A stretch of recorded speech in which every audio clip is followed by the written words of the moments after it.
हे बघा, जे सत्ताधाऱ्यांच्या विरोधामध्ये निवडणूक लढतायत, जे कार्यकर्ते वर्षानुवर्ष काम करतात, सामाजिक काम करतात, त्यांचा वाली आत्ता महाराष्ट्रामध्ये कोणीही उरलेला नाही. खऱ्या अर्थानं पंचायत राजच्या निवडणुका ही कार्यकर्त्यांच्या निवडणुका असतात, त्या नेत्यांच्या निवडणुका नसतात. पण नेत्यांनी आता प्लॅन केलेले आहेत. नेते आता पत्नीला, भाऊजाईला, भावाला, काकाला, मामाला, मावशीला, मुलांना, पुढच्या पिढ्यांना पंचायत राजच्या निवडणुकीला उभं करतायत. आणि जो कार्यकर्ता वर्षानुवर्ष ज्या नेत्यासाठी, ज्या पक्षासाठी काम करतो, त्या कार्यकर्त्याची नेते होण्याची इच्छा, आकांक्षा, म्हणजे नेतृत्व होण्या अगोदरच थोडक्यात कार्यकर्त्यांची जी भ्रूण हत्या या नेते मंडळींच्याकडून आणि प्रस्तावित पक्षांच्याकडून चाललेली आहे. या पक्षांच्या विरोधामध्ये जो सर्वसामान्य कुटुंबातला कार्यकर्ता निवडणूक लढतो आहे, त्या सर्व कार्यकर्त्यांना बरोबर घेऊन आम्ही बारामती नगर परिषदेप्रमाणे आम्ही बारामतीमधली जिल्हा परिषद आणि पंचायत समितीची निवडणूक लढवणार आहोत. राज्यात तुमचा रोजचा दौरा चालू आहे, काल गेवराईमध्ये असेल किंवा पुनंदर अनेक ठिकाणी तुम्ही दौरे करतात. राज्यातील रणनीती कशी असणार आहे? राज्यातली रणनीती, हे बघा, मी एक ओबीसी आंदोलक आहे. आम्ही सामाजिक आंदोलनं, सामाजिक काम आत्तापर्यंत करत आलो आहे. पण सामाजिक काम करत असताना राजकीय भूमिकासुद्धा आम्हाला घ्याव्या लागणार आहेत. आम्ही त्या घ्यायला सुरुवात केलेली आहे. बीड जिल्हा असेल, जालना असेल, नांदेड असेल, परभणी असेल, आता 12 जिल्ह्यांच्या ज्या जिल्हा परिषदांच्या निवडणुका लागलेत, आम्ही बऱ्याच ठिकाणी जिथं ओबीसी असेल, SC ST बांधव असेल, या सगळ्या लोकांना जे निवडणुका लढत आहेत त्या कार्यकर्त्यांना आम्ही सपोर्ट करत आहोत, पाठिंबा देत आहोत आणि निवडणुकांना सामोरं जात आहोत. नुकत्याच महानगरपालिकेच्या निवडणुका राज्यातल्या पार पडल्या. यामध्ये अनेक ठिकाणी पण इथल्या निवडणुकीच्या आधी विशेषतः शाही प्रश्नावरून विषय वापरली, राष्ट्रपती केली जाते. एकंदरीत जी महापालिकेच्या निवडणुकी जाणार तशा पद्धतीने तुम्ही थोडक्यात विश्लेषण करा, काय सांगा? महाराष्ट्रामधला विरोधक आणि विरोधकांचा संघर्ष बघायला मिळाला नाही. अगदी थोडक्यात मी ठाकरे बंधूंचं म्हणजे थोडंसं कौतुक यासाठी करेन की त्यांनी ती स्पेस भरून काढलेली आहे. पण दोन पवार असतील, अजितदादा पवार किंवा शरद पवार, ना दारका ना घाटका, त्यांना जनतेनं बराबर त्यांची जागा दाखवून दिलेली आहे. कारण त्यांनी नेहमी बोटचेपी भूमिका घेतलेली आहे. मी एक ओबीसी आंदोलक म्हणून मी जबाबदारीनं महाराष्ट्राला सांगेन की या पवार फॅमिलीने जरांगेंना पाठिंबा दिला, त्याचवेळी ओबीसीबद्दल बोटचेपी भूमिका घेतली आणि ओबीसीनी बरोबर जागा दाखवून दिली. या महाराष्ट्रामध्ये ओबीसी दीनदलितांची संख्या 70-80% आहे, ओबीसींची 50-60% आहे. त्या लोकांना इग्नोर करून तुम्ही जरांगेंना वारंवार सपोर्ट करत राहिलात. तसा मेसेज या बांधवामध्ये गेला. भुजबळ साहेब रणांगणामध्ये दिसलेले नाहीत. धनंजय मुंडेंना तुम्ही साईड बाहेर करून बीड जिल्ह्यामध्ये वेळोवेळी वेगवेगळ्या ठिकाणी गेलात. त्याचं उत्तर पिंपरी चिंचवड असेल, पुणे असेल, मुंबई असेल, तुम्हाला बरोबर जागा दाखवलेली आहे. तुम्हाला ठोस भूमिका घ्यावी लागेल.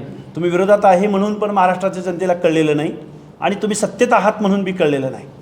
तुम्हाला पैसा प्यारा आहे, सत्ता प्यारी आहे, पदं प्यारी आहेत. पदच घ्या तुम्ही. आणि ज्या पद्धतीनं पुणे पिंपरी चिंचवडमधून दादांना किंवा राष्ट्रवादीला हद्दपार केले, तुतारीला माझ्या माहितीप्रमाणे 20 ते 22 नगर परिषदामध्ये नारळ फोडता आला नाही.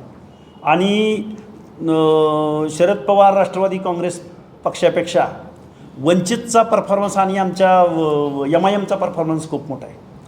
आम्ही शोषित, वंचित, संघर्ष करणारी माणसं ठामपणे सत्ताधारी पुढचा किती ताकदीचा आहे आणि किती ताकदवार आहे याचा आम्ही विचार न करता आम्ही बारामती नगर परिषद लढलो. काळूरामजी चौधरींनी लढत दिली, 2 नंबरला मतदान घेतलं आहे. त्यांच्या मुलीला आम्ही रिझल्टपर्यंत घेऊन गेलो आहे. 4-5 उमेदवार हे विरोधामधून दादा माणूस म्हणून बारामतीकडं पाहिलं जातं, दादांकडं पाहिलं जातं.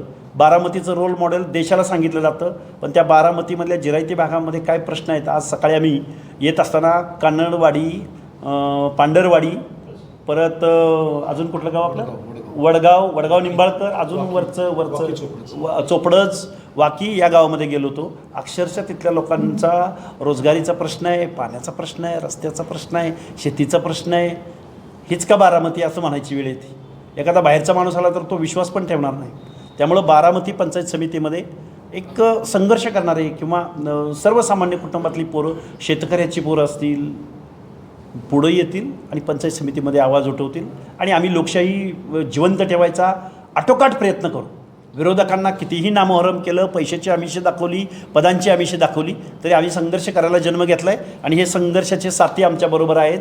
त्यामुळं आम्ही आमच्याबरोबर किती माणसं येत आहेत, कोण येत आहेत, काय होतं आहे, या परिणामांची तमा न करता आम्ही बारामतीमध्ये ज्या महाराष्ट्राचं राजकारण ज्या बारामतीमधून चालतं त्या बारामतीमधल्या लोकांना आम्ही धडा शिकवायला बारामतीमध्ये आलो आहोत आणि बारामतीमधल्या निवडणुका सर्व जागा लढवणार आहात का? हां बारामतीच्या पंचायत समितीच्या 12 असतील किंवा जिल्हा परिषद सर्व जागा लढवणार. सर्व जागा लढणाऱ्या कार्यकर्त्याला बळ देऊ आणि त्याच्या राज्यामध्ये जिल्हा परिषदेच्या निवडणुकीमध्ये दोन्ही राष्ट्रवादी एकत्र आलेले आहेत.